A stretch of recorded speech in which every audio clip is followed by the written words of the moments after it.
স্বরাষ্ট্রমন্ত্রী উনি একটা বক্তব্য দিয়েছেন যেখানে জুলাই সনদ বাস্তবায়ন যে আদেশ, সে আদেশকে উনি অবজ্ঞা করেছেন, আদেশটাকে নিয়ে প্রশ্ন তুলেছেন সংসদে, যেটা আসলে উনি পারেন না। কারণ গণভোট হয়েছে এই আদেশের ভিত্তিতে। আপনি যদি গণভোট মানেন, গণভোটের রায় মানেন, তাহলে এই আদেশটাকেও মানতে হবে। এবং সরকার দলীয় প্রধান মাননীয় প্রধানমন্ত্রী তিনিও কিন্তু হ্যাঁ এর পক্ষে প্রচারণা করেছেন। ফলে সরকার দল থেকে আমরা এখনও কোনো স্পষ্ট জবাব পাইনি যে তারা কি গণভোটটাকে মানেন কি মানেন না।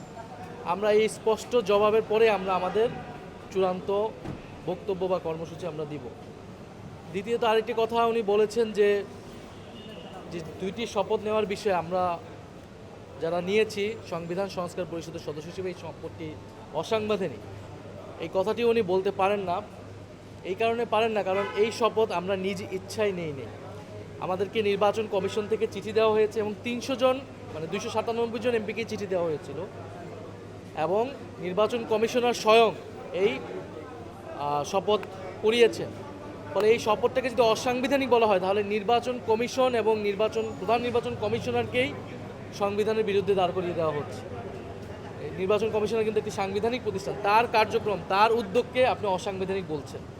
বরং তারাই গণভোটের যে এই রায়ের পরেও, গণরায়ের পক্ষে আসার পরেও তারা শপথ নেয়নি এবং মনে হচ্ছে যে সংসদ সেটিকে এড়িয়ে যাওয়ার এক ধরনের চেষ্টা হচ্ছে।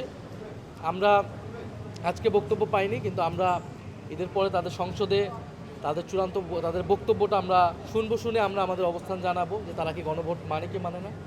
সংসদ একটা আমাদের কার্যক্রমের একটা জায়গা, রাজপথ বা আমাদের রাজনৈতিক জায়গাটা আরেকটা জায়গা।